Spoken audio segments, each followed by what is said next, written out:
Baseball, it's like, it can be slow, but then it almost pays off for those big, exciting moments. Kind of like a movie or a TV show, It's very similar in that way, and it also just challenges you to kind of stay in the moment and just kind of keep focused. Welcome to Story and Craft. Now, here's your host, Mark Preston. Well, welcome back. Another episode of Story and Craft, you and I together for a little fun. And if this is your first episode, my name is Mark Preston. Glad to have you checking out the show. Thank you very much. Today, we are sitting down with actor Cillian Arnold. He's in the new Apple TV show called Lady in the Lake, where he co-stars alongside Natalie Portman, and this is a cool show. In fact, my son and I were sitting down watching it, and we ended up watching the entire series in one night. It is a great show, kind of something a little bit different from Natalie Portman as well. Also, you can check him out in 1992, directed by Ariel Vroman. It's about the post-Rodney King verdict, what was going on in Los Angeles. It's going to be a great movie, I'm sure. Everything Ariel Vroman directs, I really enjoy it. We had him on the show, a little over a year ago, I think. You might know Cillian from other shows he's been in, like Nashville, also the Netflix series You. He was also in Oppenheimer, where he played alongside Cillian Murphy as Robert Oppenheimer's brother, Frank. Just a really talented guy. Really enjoyed sitting down and chatting with Cillian. Hey, and don't forget, make sure you follow Story and Craft. Grab your phone or whatever device you're listening on, and make sure to follow. That way you get notified every time there's a new episode.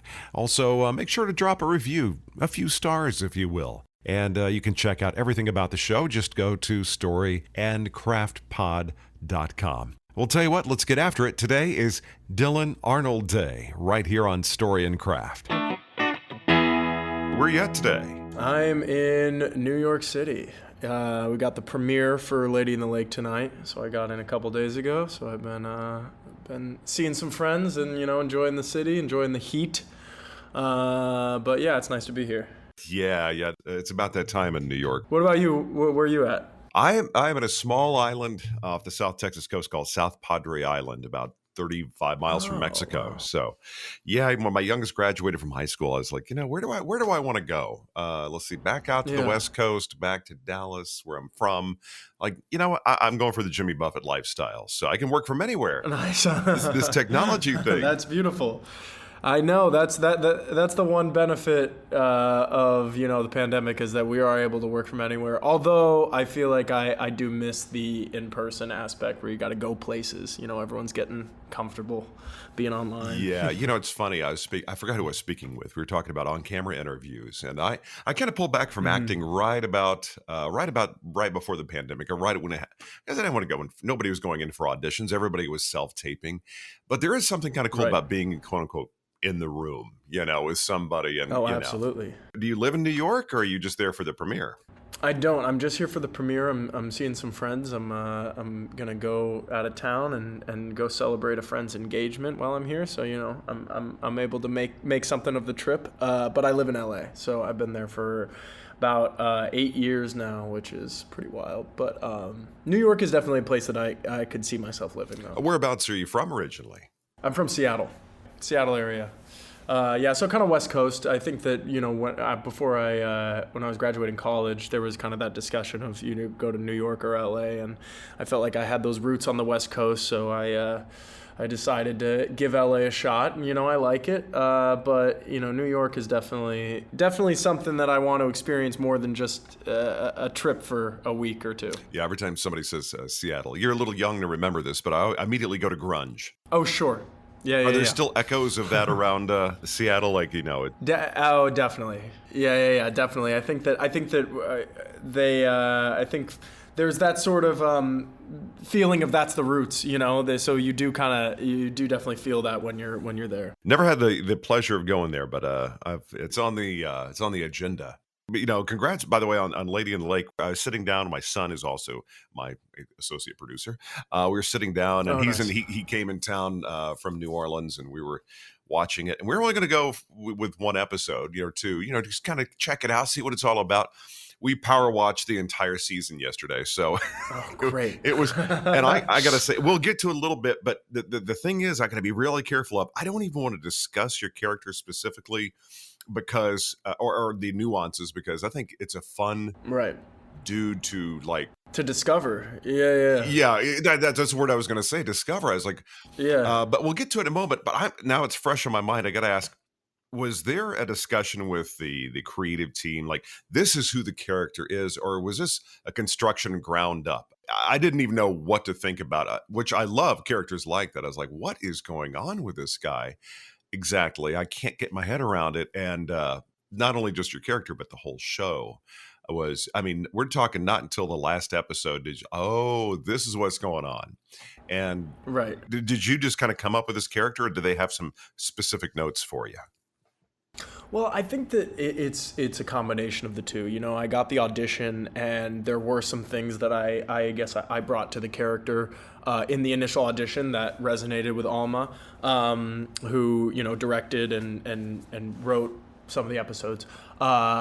So I think that there was an element that I brought to it, but when it came down to it, when I got the job, there was a lot of discussion, a lot of collaboration with Alma about how we wanted the character to be, how we wanted to build the character, and the physicality was very important. That's where it got me. You know, I love watching folks making cool choices. I mean, I was like, I don't know where this guy's coming from, but good on him. You know,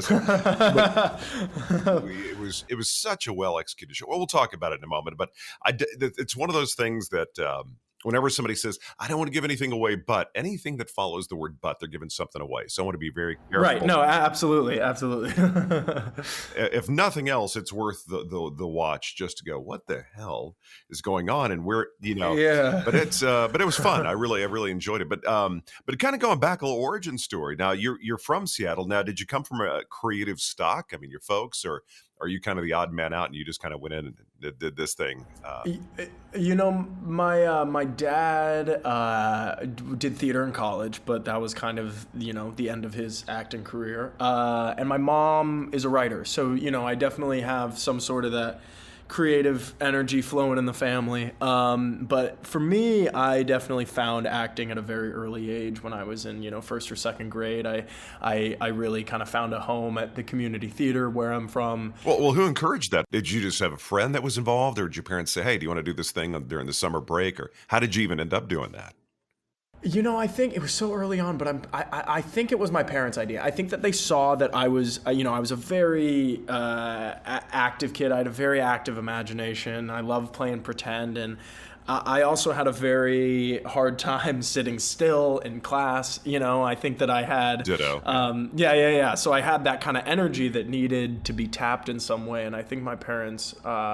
I remember I did a play in, I think, first or second, or kindergarten or first grade or something like that, some class play, and I just remember loving doing it. So my parents, you know, asked me if I wanted to do some community theater, which I was like, sure, why not? And then from then on, I think I kind of found my home there, and like that was what what felt right for me to do, and I felt like I belonged, and it was just kind of an outlet and a place for me to be what felt like myself.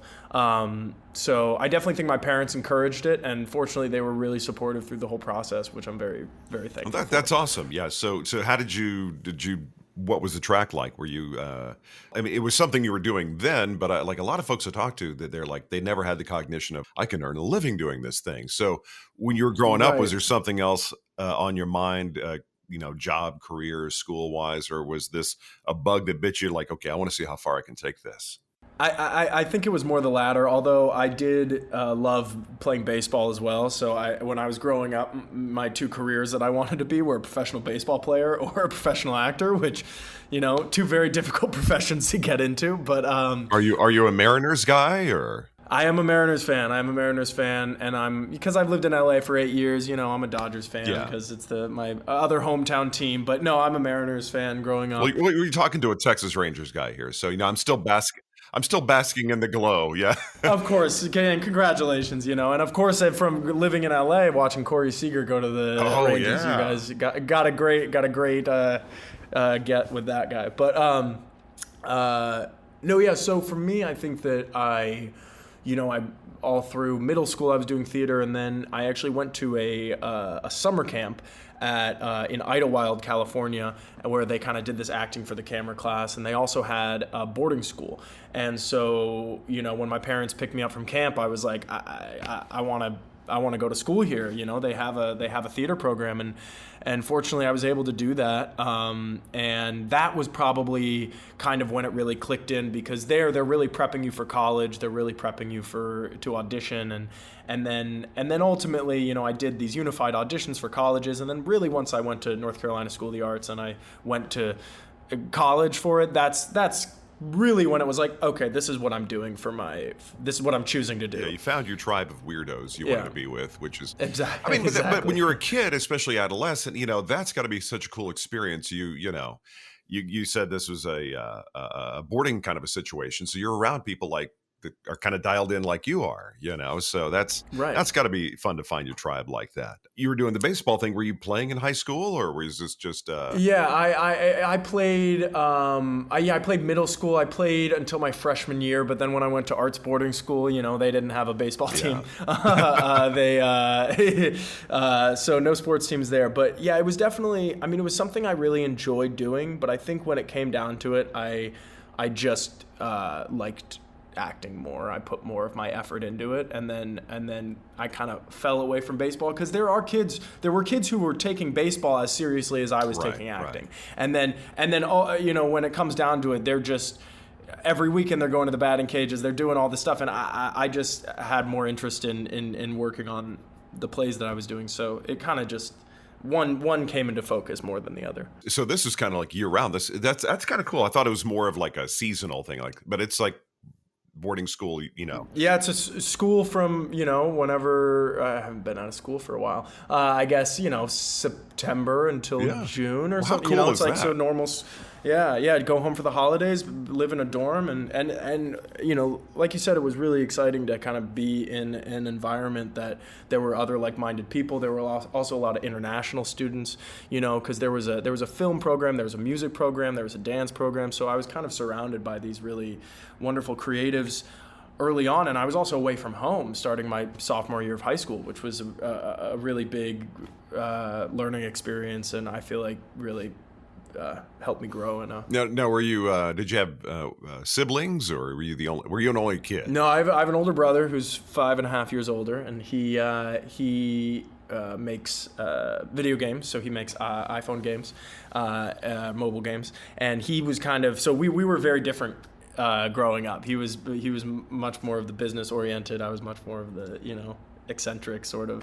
I can't imagine the amount of times I annoyed him, but I think now that he sees what I'm doing, he maybe has a little more appreciation for how obnoxious I was. Yeah, as creative types, we're designed to be all over the place and just kind of bringing our own special light to the room. Nice way of putting it, I suppose. But now, like, what were you in? What, like, you were, in terms of performance, you were where you were at, but what were you enjoying? Like, what were you watching? What was, if you want to call it inspiration, I don't know, what were movies, music, whatever have you, when you were coming up, even into college, what was kind of firing your synapses there? Yeah. I think that the community theater that I grew up going to was such an influential place for me. I would watch these older actors be on stage, and I would just be captivated, and they were really a huge inspiration to me. I remember there was this production of Little Shop of Horrors that I saw every single production of it because I was just obsessed. I think that an early movie that I remember watching when I was a kid was School of Rock. That really kind of made me excited because there were kids my age, being in this movie, and it was done so well that I remember that was a clear moment to me that I kind of wanted to do what they were doing. And then throughout that, I think it just happens whenever I see a performance that I love a performance that you can watch and not know how they did it. Those moments where you're like, how did you pull off this moment? That's what I thought about Lady in the Lake. It sounds like I'm pushing the movie, which I think it was on the show rather, but it was at every note. It was kind of like, where are they coming up with this? It's constant forward momentum. It never languished. It really is. The world's so fleshed out. It's so beautiful, and the imagery is so incredible. And Alma, of course, created this world that was so deep with all these really complex characters that you kind of have sympathy. You kind of have sympathy for everyone in this weird way, that I think really captivates an audience. It's a real study in a time and a place, and it was a little bit. I like being surprised, and it doesn't happen often because there's so many Hmm. great things out there. But you start, as you know, going back to when you were studying acting, there's certain structure to different kind of stories and whatever have you, and you're so used to it. You're like, I kind of see where this is going. I had no clue where this was going. Right. So, yeah, good on you. No, same. I mean, I remember when I watched watched it for the first time. You know, I obviously read the script and work on it, but seeing the final product, it really does keep you on your toes, and it keeps you wanting more. And yeah, I think Alma just does that so well that it's not predictable. You don't know where it's going to go. Yeah, in this day and age, it's so nice to watch something that you can get fully immersed, you know. But I noticed you're also in 1992, and I just one of my favorite guys. Spoke with him. When I say the other day, I'm at the age where that could have been a year ago. I don't know, but Ariel Vroman, love that guy. Yeah. He and I are born just like a few days apart. I think he's out there doing these DJ gigs, you know. And I know he's. I look at him like, yeah, man, we're 51, but you know, he's still got the energy. I can say to my kids, see, I can still be cool, you know. Yeah, exactly. Did you have a chance? I adored Ray Liotta. One of the first interviews I did, I think I was like 21. I don't want you to give anything away about the film, but did you have a chance to act with him or to work with him at all? Oh yeah, so I played his son in one of his sons in the movie. Scott Eastwood and I played his kids in the movie. So I got to work very closely with him, and I mean that was a really incredible experience. He's a very lovely man, a very obviously incredible actor, and really brings this like intensity to set that kind of I think everyone else felt like it made them better. And I mean, getting to work with Ray Liotta. He was such a cool guy. I think Ariel was telling me he kind of tests you a little bit, you know, kind of what. But he's a sweet. He's got he had a really good heart, and everybody loved him. But yeah, he's definitely an actor that when you get on set, it's like it does feel like you're going toe to toe. It does feel like you know, he's challenging you. He's right there, and he's forcing you to rise to his level, which is exactly who I love to work with. Yeah, it's funny. I just happened across Cocaine Bear the other day. I was like, I'll watch it again, you know. And it's just he's one of those guys like, gone too soon. You know that. Yeah. Now, do you know the release date on 1992? Do you know when that's coming? It's really soon, isn't it? Yes. Next month, August 30th, I believe, is when it's going to come out. I think I talked to Ariel like a year ago, and I was sitting there going, like, I wish I had his energy. I remember him telling me, you know, he took Kevin Costner to go listen to some EDM music one night. I was like, I would love to have been in that, really? You know, because that's what he DJs. But that's one of the films I've been looking forward to checking out. But I you know, and I'm not trying to go through the resume here, but I'm curious. Oppenheimer, was it just an audition, or how did that come together for you? Yeah, I mean that was started as a self tape. I think I got an audition for a generic scientist role that had 2 scenes that were fake scenes. You know, I think everyone auditioned. Once we got on set, we kind of compared notes, and we were like, what audition did you do? And we realized everybody did the same monologue about how stars die. You know, it was this kind of classroom setting. Did you know what you were auditioning for? Did you know what? Right. Yeah. No, I knew that it was. It actually did say Oppenheimer. It said Cillian was attached. I think it said Matt Damon was attached. But in terms of the role, it was just very loose. It was just about the life of J. Robert Oppenheimer, you know, and the role was just scientist. And so yeah, I did that audition, and then a couple months later got an in-person callback with Chris, which was pretty wild because that was right after the pandemic, and that was my first in-person audition in 2 years. And I'm going to the Universal lot to read in front of Chris and Emma. So that was a pretty wild experience. But yeah, that was just kind of something that came about. I kind of auditioned for it, and I really didn't think anything of it. I remember when I got the audition, I was with my buddy, and I was like, I just got an audition for a Christopher Nolan movie. Okay, this is cool. Like, you know? And then I really kind of let it go, as you often do with these things. You kind of audition and just put it out there, and if it happens, it happens. And then Right. Yeah, that's one of the hardest things to do. You know, back when I first started, I remember calling my agent going, did I get it? Like, listen, if you get it, believe me, we'll let you know. We'll tell you, yeah. There's so much out of your control. You can really only, you know, it really doesn't matter when it comes down to the talent at the end of the day. It's like, there's so much that has to fit in for things to work. Right. that there's no point in trying to control it.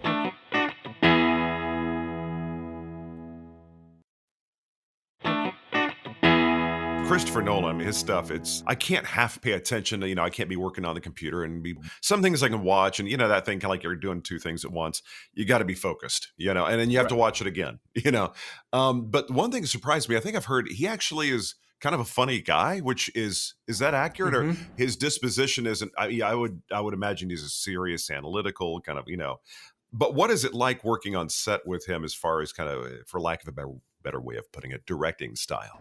Yeah, I had no idea what to expect. I had seen all his movies and I knew he was an incredible director and I heard stories about him, but he is a very funny guy. He's a very dry sense of humor. He honestly, in my experience, he's very nonchalant in this way where he just kind of, every morning I'd show up on set and he'd just go, "Hi, Dylan. Hi. Ready to get to work." It's like he wouldn't give a lot of notes, but it was clear that every single moment I looked at him, he just loved what he was doing. Like that is so that you can't help but feel excited about what you're doing because he is just, it's like he's a kid, and everything's so just exciting and wonderful. Like I remember there was a scene where we were doing this rain machine and he was testing out the rain machine and he was standing, getting soaked, just looking up, testing where he wanted the rain, and he was just getting drenched and he was loving every second of it. Like there's also nothing that he would ask an actor to do that he wouldn't do himself, which is just which you don't always have that. I think that he really genuinely loves the process, genuinely loves and respects actors, and yeah, which is really nice to hear when you have one of the more creative. I can't remember the interview. I heard somebody who acted in Oppenheimer, and I can't, for the life of me, I can't remember who it was. But they were like, they didn't say it lightly, but this guy is legit genius when it comes to the thing he does, Right. And you can't really say it. Everybody throws that word around, but there are very few people out there that they put stuff out. It's like, oh my God, what's going on here? I like it, kind of like we're talking about a Lady in the Lake. You don't know where it's going. But I mean, Oppenheimer, we all know the history. Yeah, there was But what's it like to be on a set like that when you've got casting that involves so many folks who are at a certain level? Is it intimidating to walk onto a set? You got Matt Damon here and Cillian Murphy, and is it just intimidating at all? I mean, I know it would be for me, but I think that it was. I think it was, but that leading up to it, it just forced me to prepare so much because I knew, it really felt like I was kind of in the big leagues now. I felt like I really needed to be on my A game, so I prepared really intensely. So when I showed up on set, I felt ready, and there was honestly, it's interesting. I think that myself and a lot of people struggle with this sort of imposter syndrome, but funny enough, like on Oppenheimer, because Chris is so incredible and deliberate and I mean, you use the word genius, which I agree with.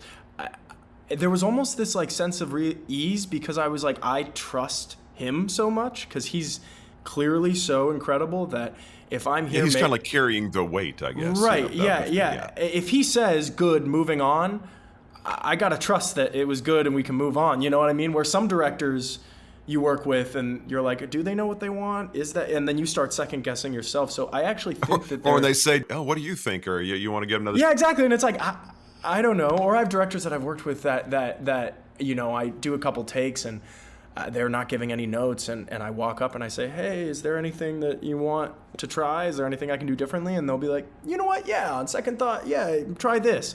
And in my mind, I'm like, okay, if I had never said anything, would you just have let me go and, whatever? So I love collaboration. I love getting notes if it applies. But yeah, I think with Chris, it's like, you just trust him so much that you're like, you can almost relax. Now, where did y'all shoot that in New Mexico? Or Yeah, we shot that in Abiquiu and a little Albuquerque, so we kind of bounced around New Mexico. Shot a little bit in LA, but it was very cool to be on location in the desert. And I grew up going to Santa Fe. So that was also very cool to have that sort of connection. Well, I gotta ask you the enchiladas, the red, green. Which way are you going? I lean. Depends where I'm going. If I go to the Shed, I love the red sauce. But I'll go Christmas. I do red and green quite a bit.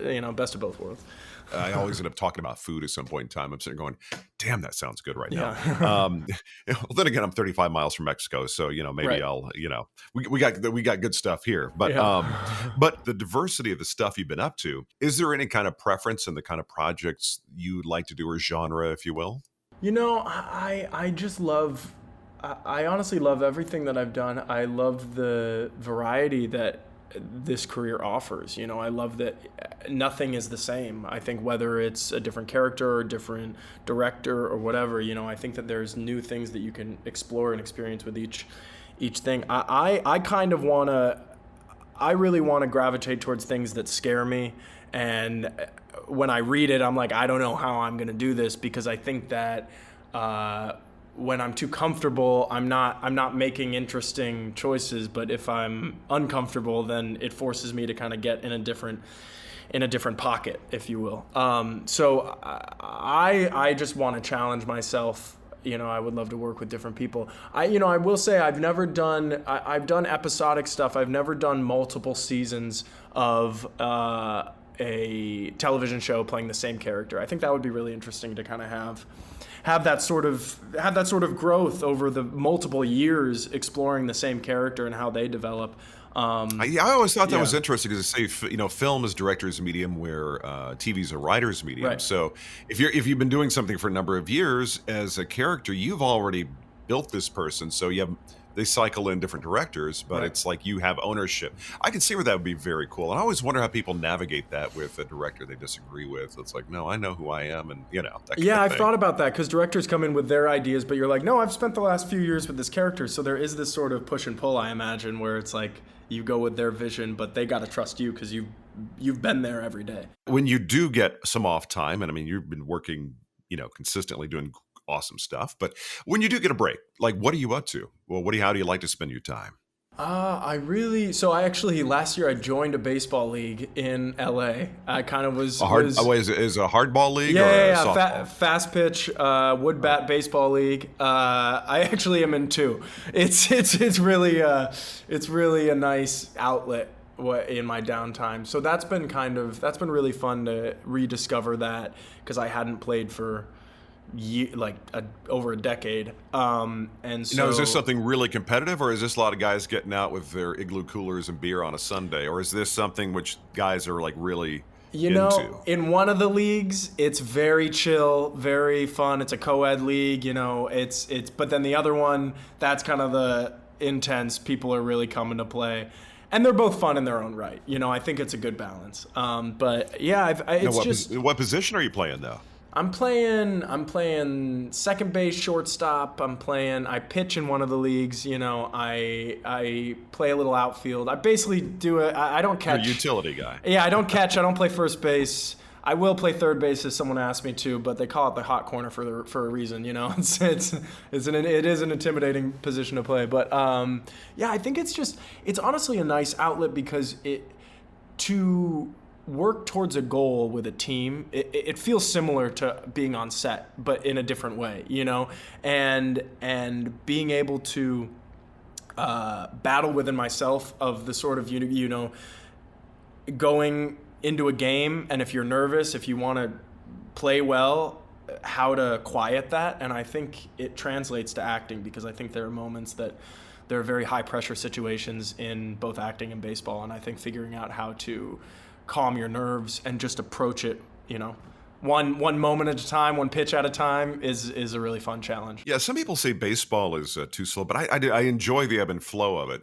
Yeah, is a fan. I mean, to be able to eat a hot dog, drink a beer, and watch somebody else work is pretty cool. Absolutely. I haven't had a Dodger dog yet. I want to get one of those Dodger dogs. Oh, but, you got to come out.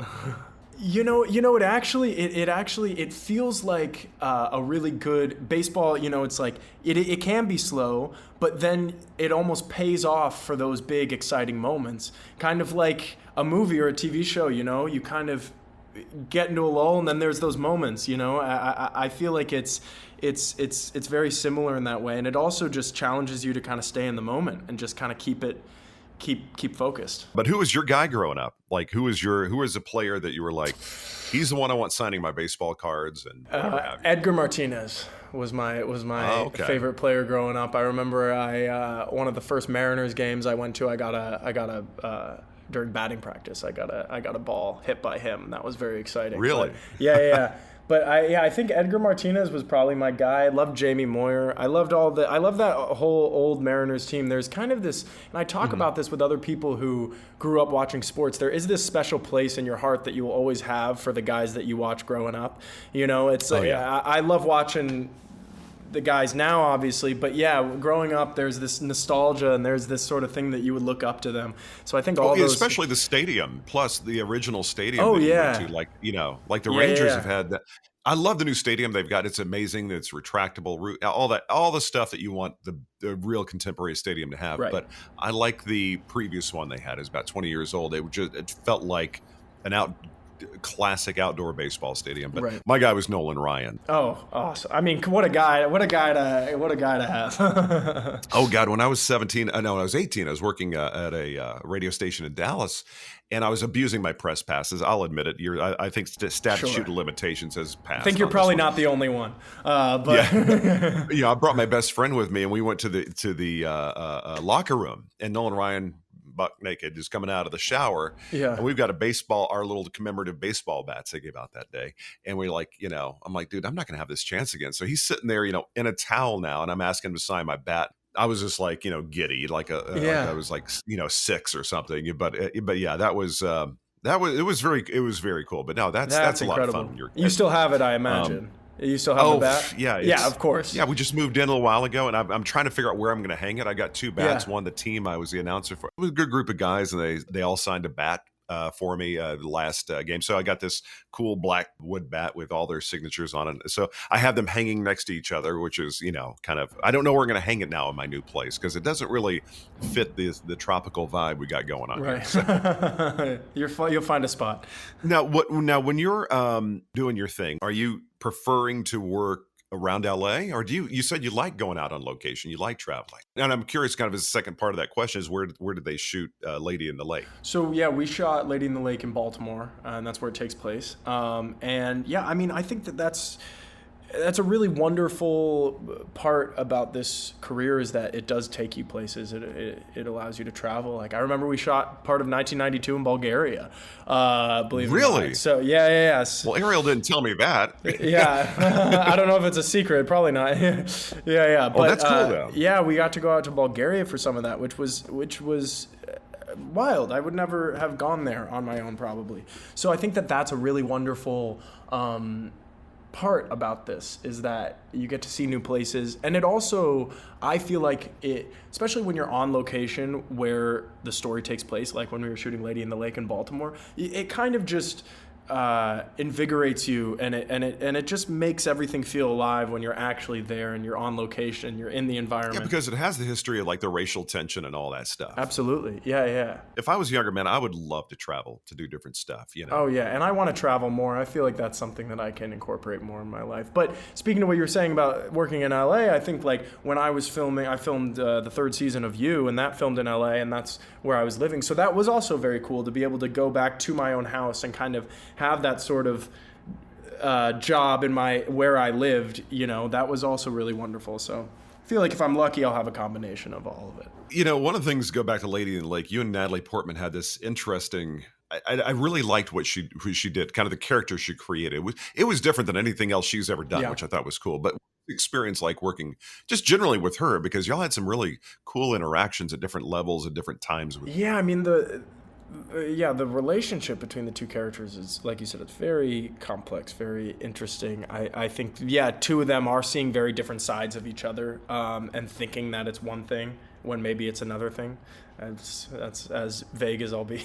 But I mean, working with her was a really wonderful wonderful experience. She's a very generous actor. She's someone that you go on set and it feels like she's there to collaborate and try things.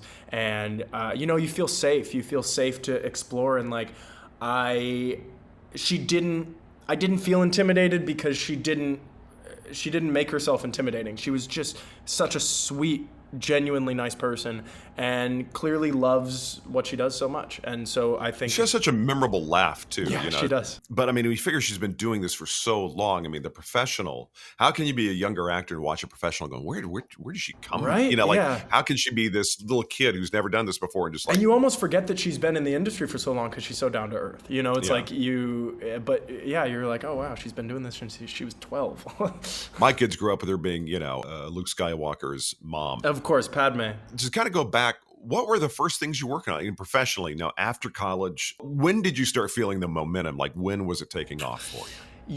It honestly, I don't know. It's such an odd profession that I feel like you feel waves of momentum and then it kind of goes into a lull and you feel another wave of momentum and it kind of goes into a lull. Like they say, in this career, like when it rains, it pours. Wow, I activated Siri accidentally on my computer. No, but yeah, they say when it rains, it pours, and that's what I felt. I felt like I've had ups and downs, but after graduating, I was kind of in this mode of just saying yes to everything. Of course, you want experience on set, you want to build your resume, and then as time goes on, you're fortunate enough to work on interesting projects that you kind of get a sense of what you want to look for, and like you have very little control over what you do, but you can definitely try to, I think, encourage the sort of things that you want to invite. Now, going back to like Nashville, for instance, that was, you had multiple episodes of that. So doing something like that, were you a country music fan, or was it just what was that experience like? Yeah, I didn't know much about country music. I think I gained more of an appreciation for it after I did the show. And again, that was another one where I got to go to Nashville and film in Nashville, which was really cool. And I'd never been there. And I kind of went back and forth on and off for about 6 or 8 months. It was kind of a perfect job for me at the time. I was going to Nashville for a week and filming, and then coming back to LA for 3 weeks, and then going kind of once a month, just going to Nashville for a little bit. So that was that was the first job that I had that allowed me to explore a character arc over multiple episodes. So that was really cool. But yeah, that was another audition that just happened to work out, and I definitely had a really good time on that. Met a lot of wonderful people. Well, it begs the question, like what kind of music, artistically, what are you taking in, like music-wise, or anything creative that's your jam, if you will? I've really been on a kick of the music that I remember my mom listening to when I was a kid. Some Dido, some like that. That's honestly, I've been listening to that recently, and it brings this nostalgia. You're hitting like that mid-90s. Yeah, exactly. But yeah, I don't know. I have a pretty eclectic music taste. I feel like I kind of get in modes of listening to specific artists. I love jazz. I love bossa nova. I love some classic rock. I think that for me, what I love about music is the ability to transport you into different times and different emotions and different memories. And I think that's what it's kind of like a smell. It brings it back to you immediately. You're there. Yeah. I think that's what I've been really enjoying about kind of exploring that old kind of that mid. You said Dido. It's like because that was like the heyday. I was working on the radio in Dallas, and this is about.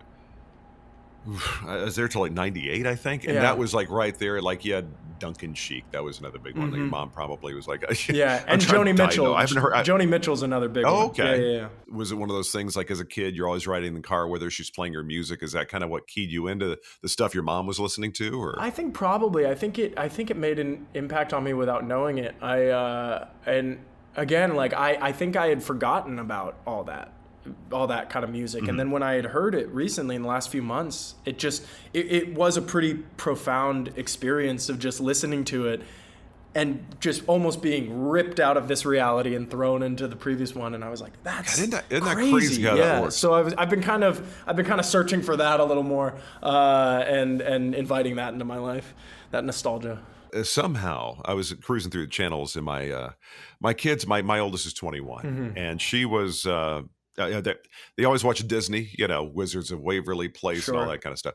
And so anytime I hear one of those theme songs, almost I got a tear in my eye. Like I'll immediately go back to when they're like little teeny tiny people. Yeah. It's kind of the same thing. Like with a smell, it hits you immediately. You're awash with subconscious emotion. Absolutely. Yeah. Do you play any instruments, or do you have any musical ability? I know a few chords on the guitar. I was gifted a banjo recently by my friend that told me I needed to learn it, which I've not done yet, but that's on the list. I have a lot of really talented friends who are musicians, so I feel like I just kind of enjoy when they play. But I honestly think that is something that I want in my life a little more. I would love to be incredible at an instrument. It does take a lot of work, and I respect the hell out of people who are talented musicians, because you know how much effort they put into getting that good. It sounds like you got an eclectic, you have a desire for something eclectic, where you're just not acting. I like a little bit of everything, Now, what's kind of on the horizon? Are you working on something now, or is there, are you taking a little break, or are you angling, trying to get into doing a certain thing at the moment? I mean, the strike and all that stuff, that's kind of created this sort of interesting experience in this industry in the last year. I have some stuff that is percolating that I could potentially be working on towards the end of this year. But no, I mean, as for now, I think I write a little bit just for enjoyment. I don't know if anything will come of that, but I really enjoy doing it. And I'm like poems, short stories. What kind of stuff do you write? I think right now I'm working in more of a like narrative feature element, because I think it's probably because that's what I read a lot of. I read a lot of scripts, so I think that. And like the reality is, like, I think that is something that I would, whether it happens sooner or later, I would love to be able to write something and manifest and put that into a final product, or direct something. I think that I really love this medium. I love what it has to offer, and I would love to participate in every aspect that I can. So I think that is definitely some of the an aspiration that I have for myself, is to be able to write something and put it on screen. As you write, one of the things I learned is that you understand the casting process is not really about you as an actor. No, truly, yeah. Yeah, you get a sense of like, this is this person, and you want to find, if you were theoretically casting this role. I don't know about you, but whenever I'm writing something, I always get somebody in mind. I know they say you're not really supposed to, but I get kind of like a totem, a certain character, in mind. No, you're absolutely right. It's so hard. Casting directors will say this. It's not about the talent. It's about how you fit into the role. And it's so hard to trust that, but it is so true. When I'm writing something, I think about the kind of actor that I would want to have play it. And there are a list of hundreds of actors that I think are extraordinary actors that just, in my mind, I'm like, they're a great actor, but they wouldn't be right for this part. Right. So yeah, just like you said, like it is freeing in a way, and it is interesting to be on the other side of it. And it's kind of like cooking, So you may love an ingredient, chocolate may not necessarily go with tequila, or maybe it does. Sure. I don't know, but But maybe it does. I don't know. Maybe I just created something, didn't know. Yeah.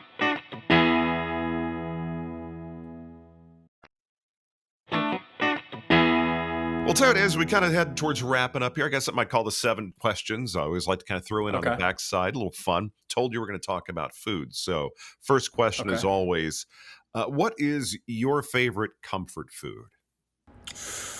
Ooh, my favorite comfort food. I think it's between two. I would say a breakfast burrito. Love a breakfast burrito, or chocolate chip cookie. Okay, now, there you go. No, you say breakfast burrito, but I got to know the ingredients. How do you define a breakfast burrito? Okay, so eggs for sure, cheese, some onion. I'm going to be a snob. I'm going to ask you what kind of cheese. Cheese, usually like a cheddar. Yeah, like a cheddar. I love a salsa. I love the onion's important. You know, if you want to throw some potatoes and greens in there, I won't be mad. There is a breakfast burrito that I get near my house that they put this aioli in it. That's delicious. So, but I think the breakfast burritos, there's a lot of variety. There's a lot of different kinds of breakfast burritos you can have. But I think in general, I think to me, it's a perfect vehicle to start the day. You know, queso fresco. Try crumble up queso. Queso fresco is actually that is the cheese, or cotija. Yeah, that stuff is so. I mean, we get good stuff down here, so I'm like, I've been going bonkers putting that on. I'll sit there and go to the refrigerator. Next thing you know, out of the blue, I'm like, why am I just sitting here eating chunks of queso fresco? If I get to go to New Mexico, throw green chili on there. Absolutely, the New Mexican green chili. That's awesome. Now you mentioned the chocolate chip cookies. So did you have any specific vibe on that? Oh, I love all kinds of chocolate chip cookies. I'm not prejudiced, but I've recently the brown butter. If you brown the butter beforehand, it really makes it rich. A little sea salt on there. A lot of chocolate, big chunks. It's basic in the most elemental and awesome way, you know. It's right. If you can get it crispy and gooey, I think that's a perfect combination. Crispy on the edges, a little chewy on the inside. We're good to go. Yep. Now, next question. If you're to sit down, you're going to talk story with 3 people, living or not. You can sit down, have coffee, a few hours. Who would those 3 people be that you would like to sit down with? And talk story. Honestly, the first person that came to mind is my great-grandfather, who I never got to meet. His name is Henry Blankfort, and he was a screenwriter in L.A., and he was blacklisted during the McCarthy era. Really? Really? Yeah. He has a really. I mean, I could talk for a long time about him, but he was a really interesting guy, and apparently just had the best sense of humor. So I think I would really enjoy kind of talking to him about his approach to writing and how he experiences that. I think it's funny you say, because I always mention people have asked me, my grandfather's always in there for different reasons, just kind of, but my great-grandfather is the one he always references when he talks about the wisdom he culled. You know, he came over from Ukraine, Jewish folks in the early 1900s. And especially when you got somebody who in your family is in the same ecosystem, that would be very cool. Yeah, well, I was thinking about this the other day, that I'm like, our family is a big reason of who we are today, but unless you hear the stories, so much gets lost, over time. So there is so much that I don't know about my family, which have probably played important factors into who I am today. So I think that would be cool to kind of bridge that. But I think another one, one of my favorite actors who's not around anymore is Philip Seymour Hoffman. It's heartbreaking to watch anything he's in. He just lights it up, It was like Pirate Radio. I don't know if did you ever see that, where they had the pirate ship off the coast in the UK and they were broadcasting? No, I didn't, but I'm writing it down. That anything he did is like, God, where is he? Like we were talking about making choices before. You just watch him, like, I don't know where he got that from, but it's so cool. But yeah, so you'd have your great-grandfather, Philip Seymour Hoffman. Oh, well, I have to ask you what your favorite role he played was. Oh God, it's honestly so hard to pick. He is genuine, and the reason why I love him so much is he brings something so different to each role, and it's just, he is someone that I watch and I'm like, how are you doing that? How are you, because he's able to just fold into anything that he does so seamlessly. I saw Punch Drunk Love recently, so that's the thing that's kind of fresh in my mind, his role in that. But I think, he's just incredible. And The Master, like, I think that he's just, he's... Well, even something subtle, kind of like Almost Famous. Yes, exactly. The producer, I think. He was a writer for a music review writer guy, Yeah. But I think that he's able to just steal any scene that he's in, and he is such his ability to create a character. I think that's the thing that I'm most impressed by. But then I think the last one, and I'll be honest, I don't know. I know a few of his movies, but Paul Newman, I just any story that I hear about him, I really appreciate how he carries himself and how he seemed to his attitude that he seemed to have towards life in general. And I think that I don't know. Mensch as my people. Or Yes, is exactly. And I don't know a tremendous amount about him, but I would love to learn. If I was going to sit down with him, I would love to be able to pick his brain. He's the real deal, I guess you can say. Yeah. The next question I got for you here is, when you were a kid growing up, you got to know. I got to know your first celebrity crush. Oof. Don't make it awkward to say Natalie Portman. No, I'm totally kidding. I know. I mean, I feel like she was, many people's celebrity crush. Star Wars did it for most certainly. Yeah. I honestly think that's a fair one.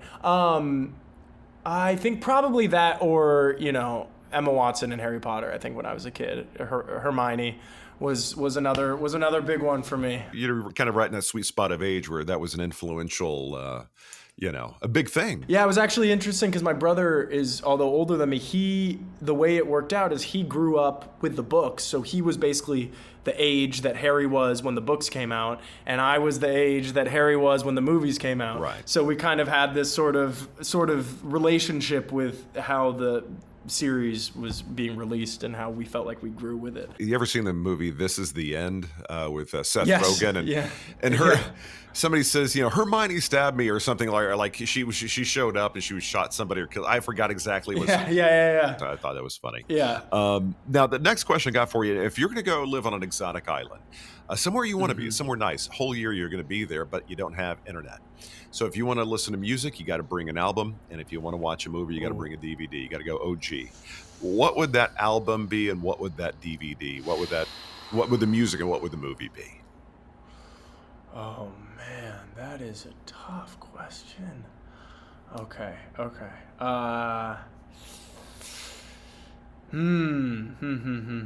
Okay, so movie, I think.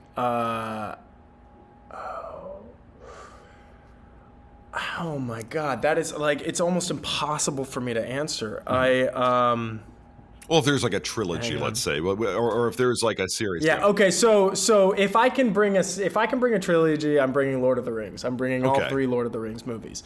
That is, especially if I'm on an island, I think that I would growing up, I watched those movies religiously, and I would, if I wasn't watching them, I was outside pretending that I was in them. So I think that that would definitely, keep me entertained. I would probably revert back to my childhood roots and just run around the island in the woods and pretend I was in Lord of the Rings. I think that would keep me entertained sufficiently. Yeah, little secret. I have only seen one of them and not the whole thing. It's one of those movies out there. There's so much stuff out there and going, I haven't watched but it's Game of Thrones. Yeah, I look at it like, there's going to be a day or a weekend or I'm just going to sit down and be able to experience it for the first time, I really think it's the perfect trilogy. I really think it's so, they're so well made. Beyond just the story and the directing, but like the makeup and the world is so beautiful. Everybody likes it. Is very passionate about it. Yeah, so I definitely need to check it out. And then an album. See, my problem is that I have such an eclectic music taste that I don't have one album that I really particularly. See, I'm the same way. I think if somebody looked at my Spotify playlist, it'd be like, wow, this guy's got some issues. Because I'm all over the place. I really, I'll get in different moods of what I want to listen to. But I will say if it's a box set, you can choose that also. Okay, well, can I do like the best of the 90s, early 2000s? Absolutely. Live in nostalgia. Yeah. I wouldn't want the best of though. I would want that in addition to if there was for some reason a magical album of all the songs that my mother listened to. Well, like we mentioned Dido, but God, it's just such a random. Joni note. Mitchell, yeah. I know. Who else out of the '90s do you have a strong they were cool? Who would that be? Oh man. I mean, I guess Joni Mitchell's a little older, but still in the '90s. I think. I mean, in terms of I don't know out of the '90s, but in terms of what I was listening to, or what I heard, like Janis Joplin. I remember, I I love Bob Dylan. These are all pre-90s, of course, but I think that they still held up. They were still very popular, and they kind of live forever. No, Bob Dylan's son and the Wallflowers, they were popping in the 90s, you know. Yeah, that's true. That's true. Now, the next question I got for you, definition, perfect day, time you get up, time you go to bed. What are the component parts of a day that just lands? It's perfect. It's frictionless. It's just on point. What would that be for you? I think it would be in the morning. You don't have anything, but you know you have something later in the day. So you have an ability to kind of wake up at your own leisure, make coffee, make some breakfast. I've been really enjoying watching a movie in the morning. I think that's been a really great way to start my day. And then I think just I always love days that don't have too much on the schedule, but there's a lot of potential for things to happen. You know, I feel that there's nothing worse than getting up and immediately. I try to do a thing where I don't check my phone when I first get up because my brain will automatically engage on things I need to do. I like that kind of like easing into the day vibe, and I think it's a luxury for a lot of us. Yeah, it really is. It's hard to do. Our phones, you know, they have a hold over us. They're very addicting. But so I think avoiding screens.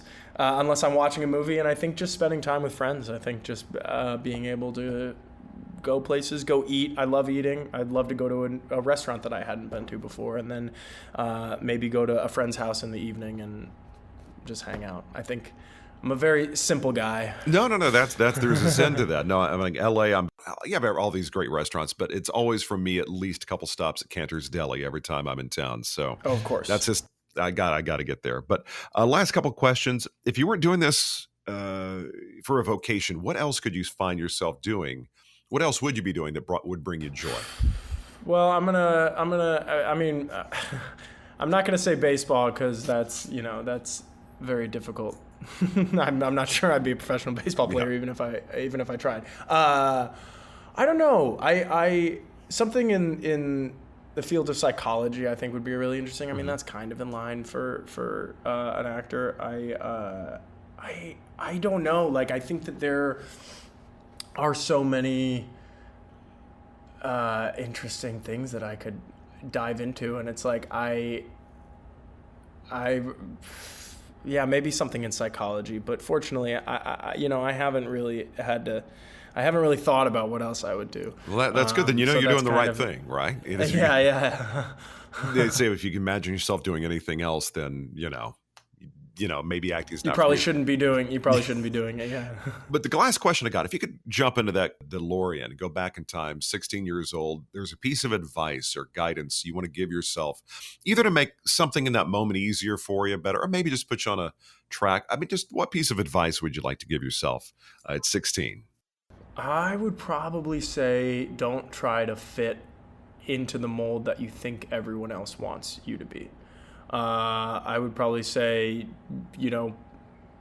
be yourself, and the people who accept you, you'll find, and those will be the people that are meaningful to you. But don't try to get everyone to like you. And that's so hard at that age, especially. It's still hard, honestly. It's always hard. It's I think we're social creatures. We want that sort of level of approval and appreciation. So I think it's still hard to do, but I think I could probably benefit from that. Especially social media. You got to do it for work, but at the same time, it's like, we have a new puppy. I got a gazillion pictures of the puppy. I haven't posted it yet. I was like, you know what?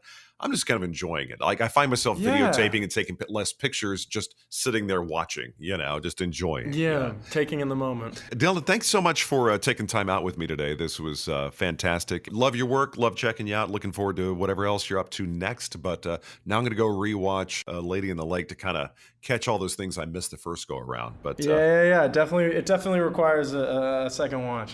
Well, we'll enjoy the premiere and have a good time, and hopefully we'll catch up down the line, my friend. Awesome. Sounds great. Great talking.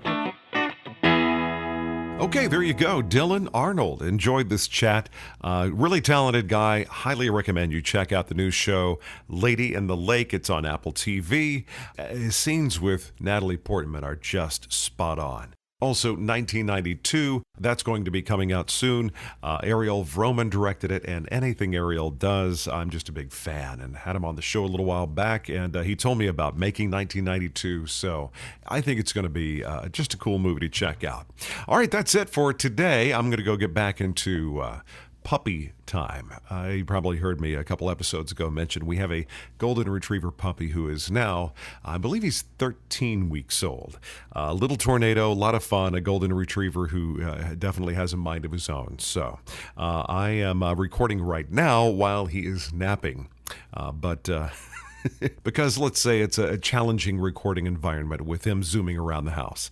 But tell you what, if you would do me a favor, just go grab your device or wherever you're listening to the show and follow Story and Craft, because you'll get notified every time we have a new episode. Also drop a review, a few stars if you would, that's always cool, and you can find out everything you could possibly want to know about the show, our guests. Just go to storyandcraftpod.com. And it's all going to be right there for you. So do me a favor and please, by all means, have a great rest of your day, weekend, whatever you're up to. I appreciate you making this show part of what you got going on. It means a lot, so thank you. All right, I'm out of here. I'm going to go wrangle this little fuzzball of a puppy of ours, and I will catch you next time right here on Story and Craft. That's it for this episode of Story and Craft. Join Mark next week for more conversation right here on Story and Craft. Story and Craft is a presentation of Mark Preston Productions, LLC. Executive producer is Mark Preston. Associate producer is Zachary Holden.